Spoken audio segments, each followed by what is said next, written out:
12 দিন পরেও অধরা বিধাননগরের তৃণমূল কাউন্সিলর সমরেশ চক্রবর্তী। তোলাবাজি এবং প্রমোটারকে মারধরে অভিযুক্ত সমরেশ চক্রবর্তীকে কেন এখনো ধরতে পারছে না পুলিশ? এখনো কেন গ্রেফতার করা হলো না কাউন্সিলরকে? জানতে বাগুইআটি থানায় আক্রান্ত প্রমোটার। পুলিশের ওপর চূড়ান্ত অনাস্থা, এবার হাইকোর্টে যাওয়ার হুঁশিয়ারি দিয়েছেন তিনি।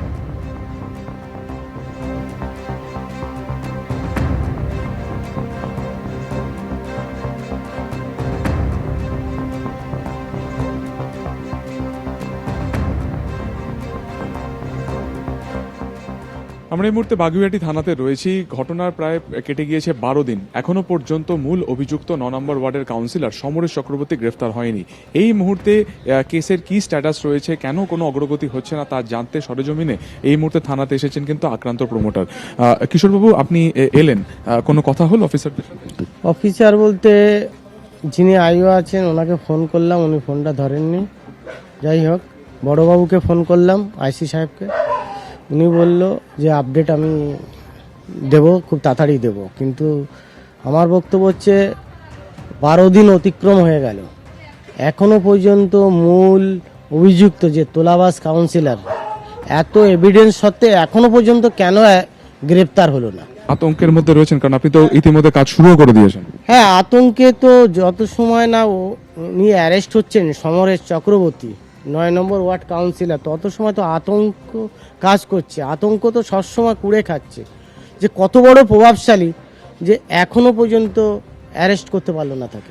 পরে আপনি কোনো পদক্ষেপ নিতে পারেন বা কোনো সিদ্ধান্ত নিতে? এরপরে পদক্ষেপ তো আমার নেওয়ার আছে, মহামান্য আদালত আছে, আর মাননীয় মুখ্যমন্ত্রীর কাছে আমার আবেদন, আর ওনার পরে আস্থা আছে উনি একটা সঠিক বিচার করবেন। আদালত মানে কি, আপনি কি হাইকোর্টের দ্বারস্থ? হ্যাঁ, হাইকোর্টের দ্বারস্থ, অবশ্যই আমি হাইকোর্টের দ্বারস্থ হব। ঠিক আছে, সঠিক বিচার পাওয়ার জন্য আমি হাইকোর্টেরই দ্বারস্থ হব। তিনি কিন্তু সাফ জানাচ্ছেন যে 12 দিনও তদন্তে সেভাবে কোনো অগ্রগতি নেই। যখনই তাকে তিনি অফিসারদেরকে জিজ্ঞাসা করছেন বা থানার যারা চার্জে রয়েছেন তাদেরকে জিজ্ঞাসা করছেন, তাকে কিন্তু শুধুমাত্র আশ্বাস দেওয়া হচ্ছে। তবে তিনি এটাও বলে রেখেছেন যে তিনি প্রয়োজনে আর কিছুদিন দেখবেন, তেমন হলে তিনি কিন্তু হাইকোর্টের দ্বারস্থ হবেন। ক্যামেরা অভিজিৎ দাসের সঙ্গে সুকান্ত মুখোপাধ্যায়, এবিপি আনন্দ। শিক্ষা নিয়োগ দুর্নীতি মামলা, সেই মামলার আজকে বিচার প্রক্রিয়া, যেটা ছিল চার্জ গঠনের শুনানি, তা আজকে শুরু হলো এবং সেই চার্জ গঠনের যেখানে শুনানি শুরু হয়, পার্থ চট্টোপাধ্যায় সহ সব অভিযুক্তরাই আদালতে সশরীরে হাজিরা দেন।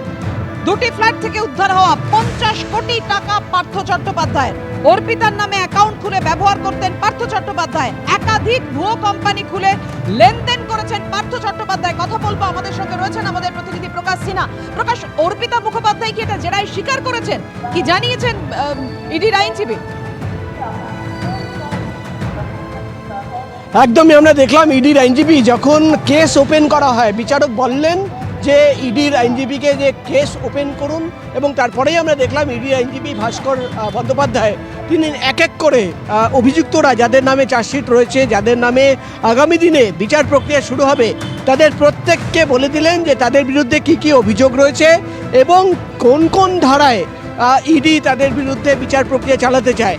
এবং সেই বলতে গিয়ে আমরা দেখলাম ইডির তরফে দাবি করা হয় যে 2022 সালের 4 আগস্ট অর্পিতা বন্দ্যোপাধ্যায় এই মামলার দ্বিতীয় অভিযুক্ত, যার নামে চার্জশিট হয়েছে, তার বাড়ি থেকে যে 50 কোটি টাকা পাওয়া গেছিল, তিনি কিন্তু ইডির আধিকারিকদের সামনে সদিচ্ছায় তিনি কিন্তু ডিক্লারেশন দিয়েছেন যে তার বাড়ি থেকে যে টাকা পাওয়া গেছে সেটা কিন্তু পার্থ চট্টোপাধ্যায় টাকা। এবং এখানে ইডি তরফে দাবি করা হচ্ছে যে তল্লাশি অভিযানে অর্পিতা মুখোপাধ্যায়ের বাড়ি থেকে একটি খাম পাওয়া যায়, যেখানে কিন্তু স্কুল এডুকেশন বোর্ডের স্টিকার লাগানো ছিল, এবং সেই খামে 5 লক্ষ টাকা।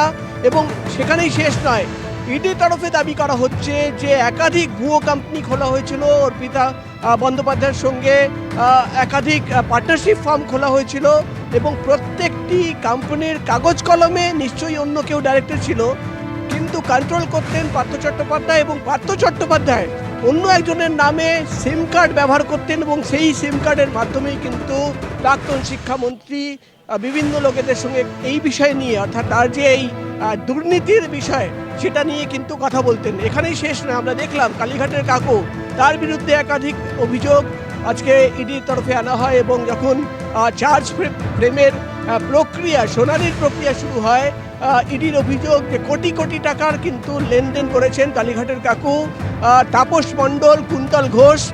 তারা কিন্তু বাজার থেকে বেআইনিভাবে চাকরি বিক্রি করে কোটি কোটি টাকা তুলেছে এবং সেই টাকা কিন্তু পৌঁছে গেছে পার্থ চট্টোপাধ্যায়, মানিক ভট্টাচার্যর কাছে। মানিক ভট্টাচার্যর বিরুদ্ধে বলতে গিয়ে ইডি তরফে যেটা আমরা দেখলাম, আইনজীবী বলছেন যে তিনি যে চেয়ারে বসেছিলেন সেই চেয়ারের অপব্যবহার করেছেন এবং সেই চেয়ারের অপব্যবহার করে কোটি কোটি টাকা রীতিমতো তোলাবাজি করেছেন, এক্সটর্শন ওয়ার্ড ইউজ করেন ইডির আইনজীবী, এবং সেই টাকা কিন্তু নিজের আত্মীয়দের নামে ব্যাংক অ্যাকাউন্ট খুলে তাদের অ্যাকাউন্টে কিন্তু ট্রান্সফার করা হয়। অর্থাৎ যে 54 জনের নামে চার্জশিট করা হয়েছে প্রত্যেককে কিন্তু আদালতে হাজির করে আজকে তাদের বিরুদ্ধে কি কি অভিযোগ আনা হয়েছে, কোন কোন ধারায় অভিযোগ আনা হয়েছে পুরোটাই কিন্তু ইডি তরফে বলে দেওয়া হয়েছে। এবং আজকে আমরা দেখলাম পার্থ চট্টোপাধ্যায়ের আইনজীবী তিনি কিন্তু ডিসচার্জ পিটিশন ফাইল করেছেন, এই মামলা থেকে অব্যাহতি চেয়ে আবেদন জানিয়েছেন। সেই মামলার কালকে শুনানি হবে, তারপরেই কিন্তু চার্জ ফ্রেমের যে প্রক্রিয়া সেই প্রক্রিয়া কিন্তু সম্পূর্ণ হবে। ধন্যবাদ প্রকাশ। অর্থাৎ যেই যে 50 কোটি টাকা পাওয়া গিয়েছিল দুটি ফ্ল্যাট থেকে, সেই টাকা পার্থ চট্টোপাধ্যায় আজকে চার্জ গঠনের শুনানিতে যেমনটা ইডি দাবি করেছে, অর্পিতা মুখোপাধ্যায় তা স্বীকার করেছে।